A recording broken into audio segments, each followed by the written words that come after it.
Bonjour, Mode d'emploi prend la direction de Bourganeuf en Creuse pour aller à la découverte de l'entreprise Cosilva, spécialiste des charpentes et des poutres en bois en lamellé-collé. Ce procédé permet de produire des pièces de grandes envergures.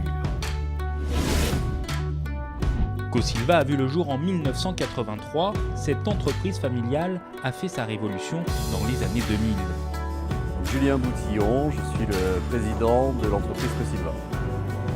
Il y a deux tournants majeurs dans l'histoire de Cosilva qui sont intervenus dans les années 2000. Le premier, c'est l'installation de centres de taille numérique qui ont permis d'atteindre des niveaux de précision dans les usinages qui n'étaient pas réalisables avec les outils traditionnels et donc d'accéder à des marchés différents. Et le deuxième, ça a été l'utilisation d'une nouvelle essence d'un bois de pays qui est le Douglas. Aujourd'hui, Cosilva emploie 75 salariés pour un chiffre d'affaires annuel de 13 millions d'euros. Tout commence en forêt. Ici, on doit choisir le meilleur arbre. Cosilva veut faire monter en puissance l'utilisation du Douglas, une essence très présente en Limousin. Pour la réalisation du lamellé-collé, nous on va sélectionner des arbres qui ressemblent à celui qu'on voit au fond là-bas, avec le moins de branches possible. Et de toute façon, on s'arrêtera sur les 8-10 premiers mètres de l'arbre. Le Douglas offre la particularité d'être résistant et durable dans le temps. Ça, c'est le type de bois qu'on recherche pour faire du lamellé-collé. C'est des arbres qui vont avoir une cinquantaine d'années. Et on se distingue bien aussi la particularité du Douglas d'avoir un duramen, c'est la partie rouge, qui est vraiment distinct de la partie blanche qu'on appelle l'aubier. Et cette partie rouge, qui est le duramen, c'est une partie qui est naturellement durable.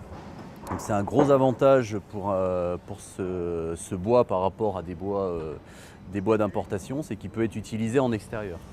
Direction le lieu de transformation du Douglas, une scierie ouverte par Cosilva en 2008. Ici, on sélectionne, on sèche et on scie le bois. On va scier 30 à 50 mètres cubes par jour.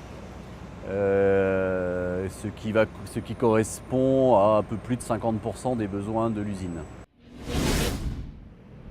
À quelques kilomètres de là, l'usine Cosilva. Ici sont assemblées les poutres selon le procédé de lamellé-collé. Je m'appelle Christophe Gramont, je suis directeur commercial de Cosilva. Le lamellé-collé, c'est l'assemblage de bois de petites sections, de lamelles de petites sections par collage, afin de réaliser des poutres de grande dimension en termes de largeur, hauteur, longueur et de géométrie variable. On peut avoir du rond, on peut avoir du courbe, on peut avoir des inerties variables, avec une capacité maximum en termes de longueur de 50 mètres de long pour notre entreprise. Dans l'atelier, on produit 100 mètres cubes de lamellé-collé, ce qui représente la totalité des charpentes de 2 gymnases. La première étape, c'est l'aboutage. Stéphane Montagnier, je suis directeur de production. L'aboutage, c'est qu'on part d'avivés, c'est-à-dire de planches, qui font entre en général 3 et 5 mètres. Et on doit réaliser des poutres jusqu'à 50 mètres, c'est la capacité maximum. Donc le principe, c'est de coller ces avivés bout à bout. Donc on réalise des entures, c'est-à-dire des dents en extrémité de chaque planche. On dépose de la colle et on les assemble dans une presse pour obtenir la longueur commandée. L'autre étape primordiale, c'est le collage des lamelles entre elles. Les joints sont quasiment invisibles. Ils mesurent seulement 0,3 mm. Pour obtenir ce résultat, les bois sont serrés, compressés sur des bancs spéciaux. Les lamelles, elles restent sous pression jusqu'à polymérisation de la colle, c'est-à-dire à peu près 8 heures, entre 3 et 8 heures en fait, en fonction des dosages de colle qu'on fait. Cosilva travaille plus particulièrement l'épicéa importé des pays scandinaves et du Douglas exploité localement. Autre point fort de Cosilva, pouvoir répondre à des demandes spécifiques de ses clients. Depuis une dizaine d'années, Christine travaille sur des plans 3D pour vérifier la faisabilité et la conformité des commandes. Christine Benoît, directrice technique de Cosilva. Une commande client, ça peut être une simple poutre droite collée, qu'on va lui livrer comme ça. Elle va être collée, sortie de raboteuse, et on va lui livrer sans rien y toucher. Ça peut être une petite poutre même de 4 mètres, comme une grande charpente, une grande poutre de 45 mètres. Souvent, ce qui intéresse beaucoup de nos charpentiers, c'est que parce qu'on a quand même 3 machines de taille. Alors, qui dit taille, ça veut dire qu'à cette poutre-là, on va effectuer des usinages, que ce soit des perçages, des entailles, pour pouvoir l'assembler sur chantier. Christine s'occupe également de la livraison des charpentes sur les chantiers. Dans une journée, il charge jusqu'à 5 camions. Tout le bois utilisé par Cosilva est testé dans le laboratoire maison. Ici, un test de résistance d'un échantillon de lamellé collé.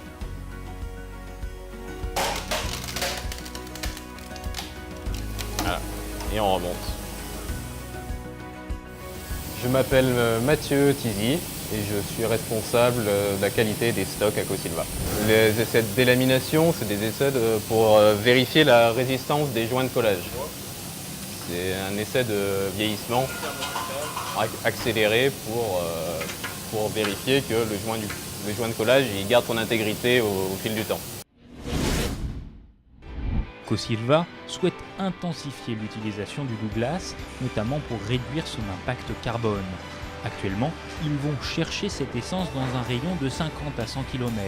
La très grande majorité du lamellé collé fabriqué en France est faite avec des bois importés principalement de Scandinavie.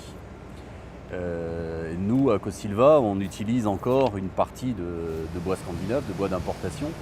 Il est évident que les trajets qu'on fait parcourir aux matériaux contribuent pour beaucoup au bilan carbone. Donc en utilisant des bois qu'on va chercher nous, dans un rayon de 50 à 100 km, comparé à des bois qui parcourent 2 à 3000 km, il y a un intérêt écologique évident en termes de bilan carbone. L'entreprise, spécialisée dans le lamellé collé, s'est forgé une réputation au-delà de nos frontières, même si elle travaille à 95% en France. Elle a obtenu des chantiers aux Émirats arabes unis, au Kenya, au Maroc et en Angleterre.